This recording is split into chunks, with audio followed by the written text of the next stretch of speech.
don't have it only for one generation. It's passed on through multiple generations, and the expressions always breathe new colors, new textures. And I think, as you can hear in that one in the background, that's exactly what we're exploring. The new music of Siphephelo Ndlovu, known as the SN Project, a pianist, vocalist, and composer hailing from our beautiful country here in South Africa.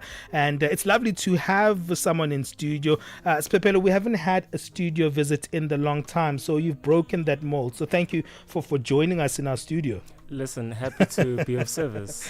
Fantastic. I'm honored to be here. Thank you. Yeah, let's talk a little bit about the SN Project. What does that mean? Is it because you are taking your first letter of your name and surname and putting them together and abbreviating them? So where does the name come from? I haven't actually thought about that. When I was in varsity, my biggest problem was that nobody can, not in varsity, everywhere throughout my life, nobody can pronounce my name. Like people of all ethnicities can't say Siphephelo. Yeah. So it always just became a bit of a nightmare to introduce myself. And then what I saw is that the more I was on stage, being introduced on stage, etc., people would just get it wrong. So I think it was just better to come up with a stage name. And one of my favorite musicians growing up was Marcus Miller, this incredible American bassist. I love him as well, yeah. Yeah, amazing. So I saw this performance of his that was, I think, in the late 80s or early 90s. Mm-hmm. And it was called the Marcus Miller Project. Yes. And I just thought, that's such a cool name. But I think that was just the name of the album or the project or something. But I was like, okay, so I'm going to say the Siphephelo Ndlovu Project. Nice. Still didn't solve it because people would still butcher the name. So I was like, just do the initials, the SN Project. And then that sort of just has like had a snowball effect, basically. And what started first, your love for the piano, or did you discover your voice first? And how did it happen? Discovering my voice was actually, I discovered my voice much later. Yeah. But when I think back, I was always singing when I was a kid. But then what happened was, when I was singing along to songs on Jam Ellie or whatever. I love those days. Man. Take us back. My mom would freak out. Mm-hmm. And then she'd there was this Boys to Men song. I can't remember which one it was. But she would freak out and she'd call everybody and she'd be like, sing for them. And I was like, why? So I never understood why that was happening. So it's the attention you didn't want from I all was of like, that. moms, and parents, they can make you feel a little embarrassed. If you dance, they'll call people they'll call people. No, don't worry. They'll come and dance for you. Exactly. And you see all the adults being awkward, we get it. It's just a little. But then over time, I think I started to notice that it was having an effect on people. By that, I just mean people would react like, oh, this boy's a little talented. And then the teachers in my school wanted me to be the main character in plays just because I could sing. Yes. So I was like, oh, I guess. The musicals. Yeah. The musicals. So I guess, okay, there's something here. Okay, dope. But then what I wanted to do in varsity was study the piano because I think my father bought me a piano when I was a kid. Mm-hmm. And, I was just so interested in it, but I never learned how to properly play until I was much older and I wanted to get into it. So I studied piano just for that because I thought, singing, I can sing. It's fine. Let me just get into the piano. Okay, but it's one thing to know that you can sing, right? And another thing altogether to finish school and say, well, there's something about music that I'd like to pursue for myself. And when you went to go study piano, what was it that you put your finger on that, sort of rooted you into music, that made you know that, okay, music is something that I am going to explore and adventure into for my life? That's such a layered question. I think it's a combination of factors. One of them being that in school, there was never really anything I was interested in. So everybody would be asked what they wanted to be. I'm talking about when you're a kid. I want to be a doctor, lawyer. But I didn't find those interesting. And then obviously in high school, when you have to major in stuff like in grade 11, still, there's nothing really. I'm like, okay, maybe I'll get into this.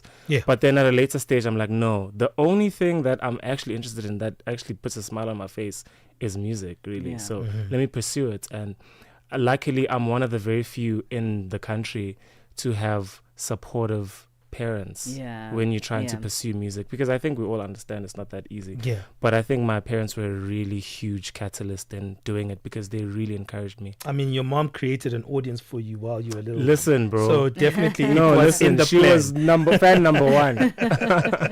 And you know, it's one thing to pick up an instrument at that stage of your life, because I think we discount ourselves from certain experiences, especially if you're going to now be in formal education and pick up something really, really new and start that adventure. How was that experience? Yeah, it was not easy, man. Mm-hmm. It was not easy. I think I've always had the capacity to understand that things aren't going to be as easy as you think, but it's not what I expected. I studied at Wits, so in my first year there, it was a huge surprise. Just how much work you have to put into it, and Yeah. how much, for the first time, I was growing up in an environment where everybody was cheering me on and saying, "Oh, you're so good, you're so good, you're so good." But when I was at Wits, for the first time, people were like, "No, you need to put work here." Wow. So my piano teachers were incredibly strict. Like, Sure. I had this piano teacher, his name is David Cousins. Yeah. Huge influence in my life. He was super strict. I thought I just knew. I thought, oh, listen, I can play a bit. Yeah. I'm good. He was like, no, this is not good enough. You need to. So he was so hard on me, and I think that was a huge thing too. It was a what is it called? It was like a jarring effect, Yeah. because for the first time I'm realizing that I'm not as good as I thought I was. Sure. And I think that was important, because then Yeah. that really forced me to put in so much work, Mm-hmm. and it's just helped me to improve to where I am and where I keep improving right now. All right, we're going to come back. I think we should play that Mina Nawe. I feel like we just played it as an introduction, but maybe let's play it in its entirety and talk a little bit about your musical journey, the recording element of it, because I'm sure that's a different technique that you explore as well when you now have to control your sound, create the sound itself. So this one is Mina Nawe. We started a little bit, but let's hear it in its elaborate form.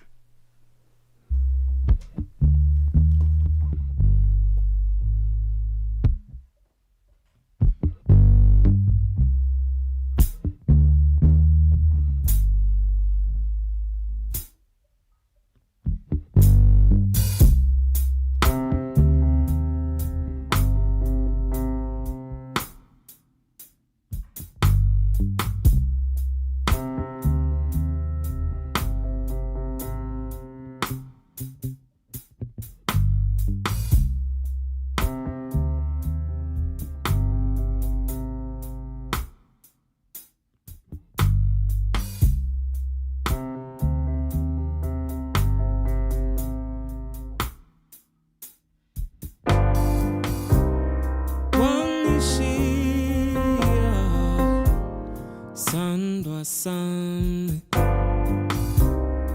ngikuthanda kanje nabo inhliziyo yami ibuhlungu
Mornings made better with Peter and Asanda on Rise and Shine, weekdays 6 till 9. In recent weeks, East Africa has seen a disturbing rise in human rights violations. In Kenya, digital activist Rose Njeri was arrested under the Computer Misuse and Cybercrimes Act after creating a tool for citizens to oppose the Finance Bill 2025. Meanwhile, in Tanzania, Kenyan activist Boniface Mwangi and Ugandan lawyer Agatha Atuhaire reported being detained, tortured, and sexually assaulted by security officers. East Africa needs a reset. We need to get back East Africa to where the founding fathers are. You know, when President Nyerere and his colleagues, Jomo Kenyatta and the Ugandan counterparts fought for independence, they fought for independence to get Africans out of poverty, to get Africans out of slavery. The leaders who took up power have since gotten into regression. Neto Agostino, co-leader of the United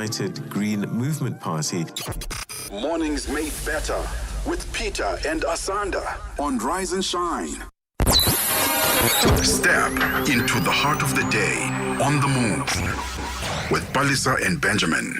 11:23 Central Africa time. We're hanging out with the SN project. That's Siphephelo Ndlovu, who's joining us in our studios, speaking to us about his musical journey, his musical expressions, and a brand new EP out called Pantomime Volume 1. And we'll hang out with him to find out a little bit more about, what this is all about, but also how he find himself in this place, not just as the vocalist, the pianist, but also the producer and the composer of this particular EP, someone who's been multiversed in his own expressions when it comes to the music. Thank you so much for staying with us. It's been great hanging out with you, you guys are cool in people, the studios. Yeah. Thank you. Well, let's chat a little bit about coming into this album, because we spoke a little bit about, yourself as a vocalist, yourself as a pianist, but you've then been able to go into the section of putting together music as a whole, because all these other expressions stand on their own quite well,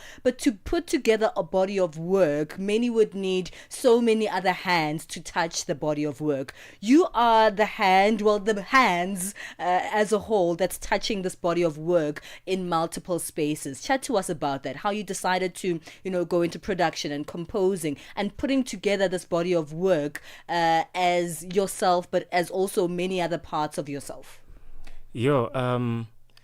So I actually have no idea. The funny thing is, I've never thought about that. Yeah. So I don't think I know how the decision came along.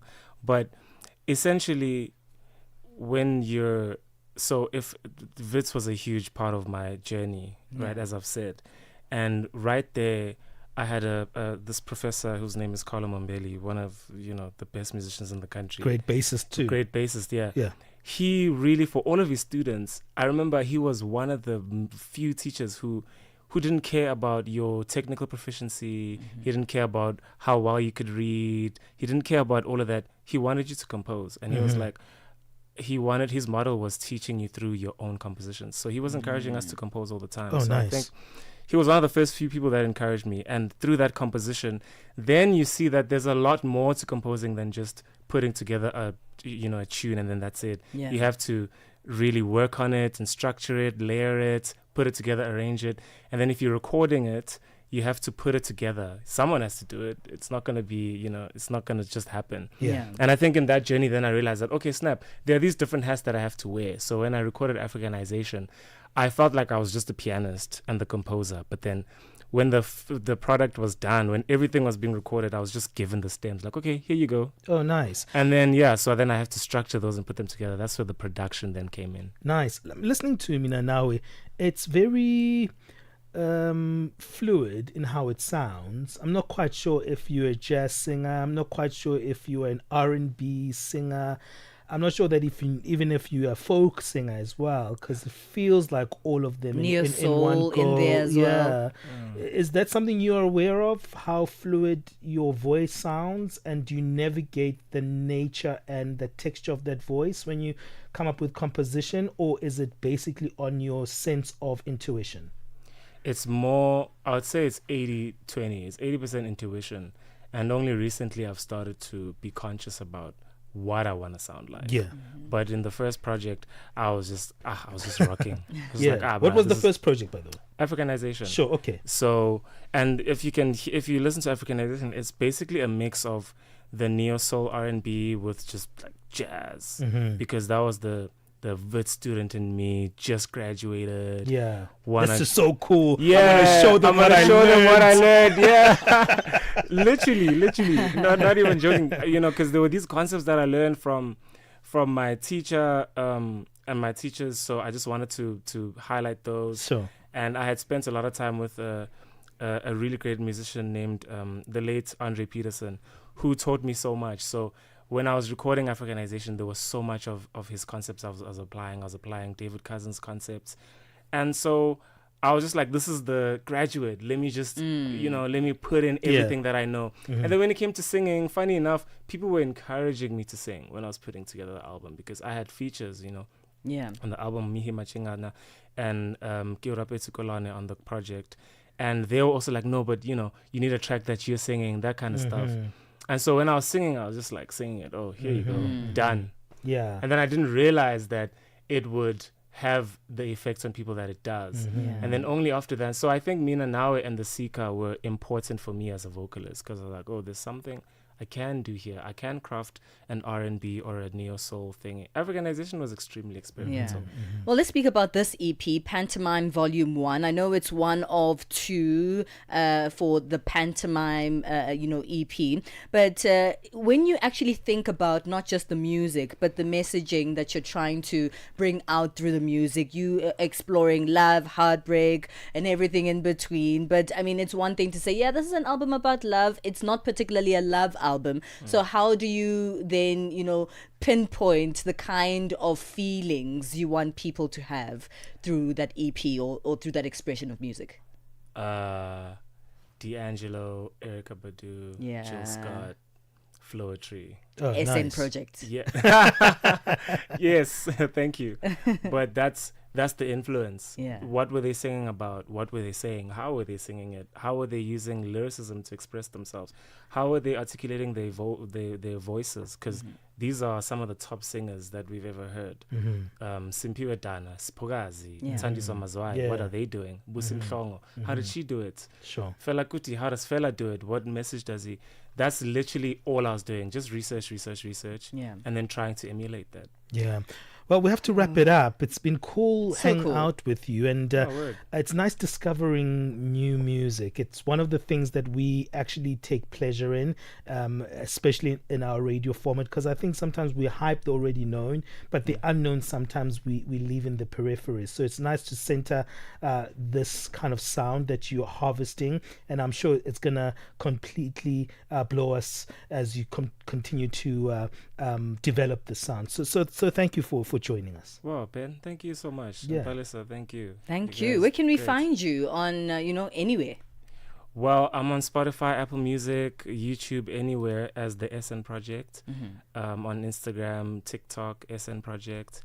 And next week, Saturday the 9th, I have a show at Artistry at 7 p.m., 9th of August. So hope to see y'all there. Love that. We'll be there. I just made sure that I put you there on Apple Music so I can listen on the way home. Me and too. I'm going to hear download. what the EP has I'm going to use in the work. store. I'm going to use the work Wi-Fi to download so when I go home. and judge the work.